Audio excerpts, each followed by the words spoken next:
नमो नमः छात्रों, आप सभी का मेरे YouTube चैनल संस्कृत साधना में स्वागत है। आज हम कक्षा 8 का 10वां पाठ पढ़ेंगे। 10वां पाठः नीति न नीतम्। यह पाठ मनुस्मृति के श्लोकों का संकलन है जो सदाचार की दृष्टि से अत्यंत महत्वपूर्ण है। बच्चों, इस पाठ में माता पिता तथा गुरुजनों का आदर एवं उनकी सेवा करने का भी उल्लेख किया गया है। तो बच्चों, शुरू करते हैं। पहला श्लोक है अभिवादनशीलस्य नित्यं वृद्धोपसेविनः चत्वारि तस्य वर्धन्ते आयुर्विद्या यशो बलम्। इसका अन्वय है अभिवादनशीलस्य नित्यं वृद्धोपसेविनः च तस्य चत्वारि आयुर्विद्या यशः बलं च वर्धन्ते। अभिवादनशीलस्य मतलब बड़ों को प्रणाम करने वाले, नित्यं वृद्धोपसेविनः च और नित्य बड़े बूढ़ों की सेवा करने वाले। नित्य मतलब हमेशा, प्रतिदिन बूढ़ों की सेवा करने वाले। तस्य उनकी, किनकी? जो बड़ों को प्रणाम करता हो और बूढ़ों की सेवा करता हो, उनकी। चत्वारी चार चीजें, आयु विद्या यश और बल, वर्धन्ते बढ़ती हैं।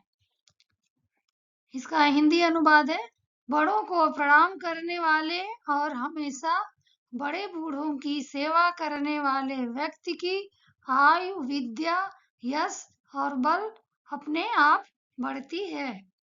दूसरा श्लोक है यम माता पितरौ क्लेशं सहेते संभवे नृणाम् न तस्य निष्कृतिः शक्या कर्तुं वर्षशतैरपि।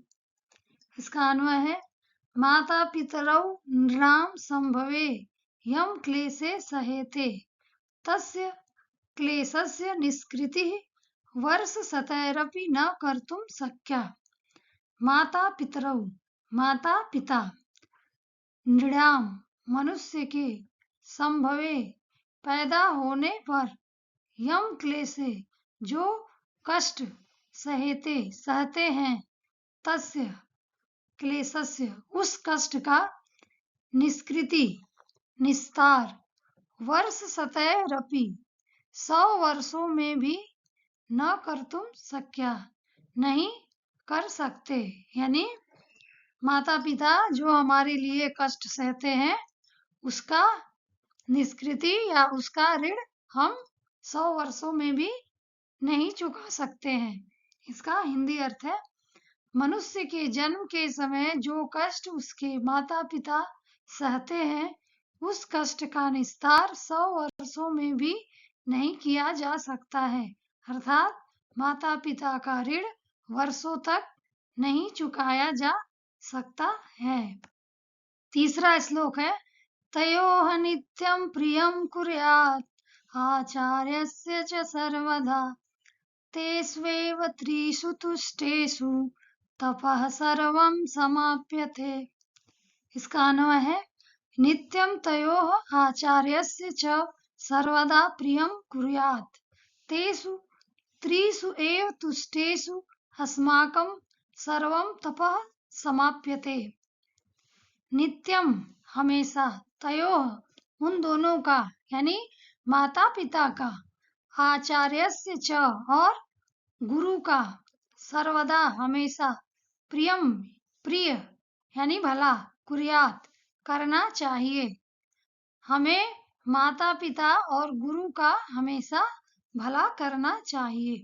तेसु उनमें, त्रिसु तीनों में यानी माता पिता और गुरु तीनों के, एव ही तुष्टेषु यानी संतुष्ट होने पर, अस्माकं हमारा, सर्वम सभी, तपः तपस्या, समाप्यते समाप्त हो जाती है यानी संपूर्ण हो जाती है।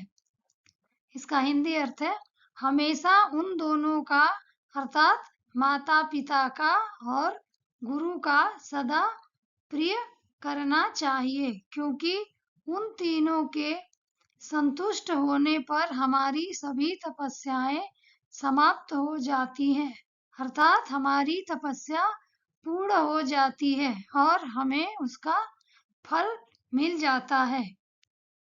चौथा श्लोक है सर्वं परवशं दुःखं सर्वं आत्मवशं सुखम् एतत् विद्यात् समासेन लक्षणं सुख दुःखयोः।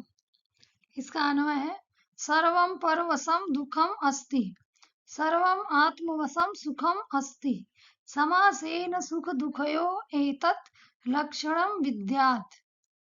सर्वम यानी सब कुछ, परवशम दूसरों के वश में होना, दुखम अस्ति दुख है, सर्वम सब, आत्मवशम अपने वश में होना सुख है, समासेन सुख दुखयो संक्षेप में सुख दुखयो सुख दुख का, एतत् यही, लक्षण विद्यात जानना चाहिए। इसका हिंदी अनुवाद है दूसरों के वश में होना सब दुख है, अपने वश में होना सब सुख है, संक्षेप में सुख और दुख का यही लक्षण जानना चाहिए। इसका मतलब है कि हमें हमेशा अपने वश में होना चाहिए, दूसरों के वश में हमें कभी नहीं होना चाहिए। श्लोक नंबर 5 है यत् कर्म कुर्वतो वस्य स्यात् परितोषो अन्तरात्मनः तत्प्रयत्नेन कुर्वीत विपरीतं तु वर्जयेत्। इसका अन्वय है यत् कर्म कुर्वतः अस्य अन्तरात्मनः परितोषः स्यात् तत् कर्म प्रयत्नेन कुर्वीत विपरीतं कर्म तु वर्जयेत्। यत् जो कर्म कार्य कुर्वतः करते हुए अस्य इसकी अंतरात्मना यानी अंतर आत्मा अंतर मन परितोषः संतुष्ट स्यात् मतलब हो, जो कर्म करते हुए हमारी अंतरात्मा संतुष्ट हो तत्कर्म उस कार्य को प्रयत्नेन कुर्वीत प्रयत्न पूर्वक करना चाहिए या प्रसन्नता पूर्वक करना चाहिए। विपरीतम कर्म इसके विपरीत जो कार्य है अर्थात जिसे करने में हमारा मन खुश न हो या संतुष्ट न हो ऐसे कर्म को तू तो वर्जयेत छोड़ देना चाहिए। इसका हिंदी अर्थ है जिस कार्य को करने से अंतरात्मा संतुष्ट हो उस कार्य को प्रसन्नता पूर्वक करना चाहिए, इसके विपरीत कार्य को छोड़ देना चाहिए, अर्थात जिस कार्य को करने से मन संतुष्ट न हो उस कार्य को नहीं करना चाहिए। श्लोक नंबर 6 है दृष्टिपूतं न्यसेत पादं वस्त्रपूतं जलं पिबेत् सत्यपूतां वदेत वाचं मनः पूतं समाचरेत्। इसका अन्वय है दृष्टिपूतं पादं न्यसेत वस्त्रपूतं जलं पिबेत् सत्यपूतां वाचं वदेत मनः पूतं समाचरेत्। दृष्टिपूतं अर्थात दृष्टि से पवित्र यानी अच्छी तरह देखकर, पादम पैर न्यसेत रखना चाहिए, अर्थात हमें अच्छी तरह देखकर पैर रखना चाहिए या पैर रखने से पहले हमें अच्छी तरह देख लेना चाहिए। वस्त्रपूतम जलम पिबेत वस्त्रपूतम वस्त्र से पवित्र यानी छानकर, जलम पिबेत जल पीना चाहिए।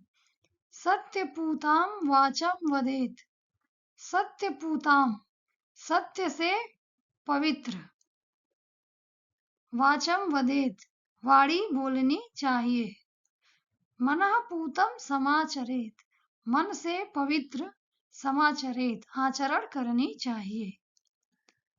इसका हिंदी अर्थ है दृष्टि से पवित्र अर्थात अच्छी तरह देखकर पैर रखना चाहिए। वस्त्र से पवित्र अर्थात छानकर जल पीना चाहिए। सत्य से पवित्र अर्थात सच्ची बाणी बोलनी चाहिए तथा मन से पवित्र अर्थात उत्तम आचरण करना चाहिए। धन्यवाद बच्चों। पाठ से संबंधित कुछ भी पूछना हो तो कमेंट में जरूर लिखें। वीडियो को लाइक करें, चैनल को सब्सक्राइब करें। Thank you.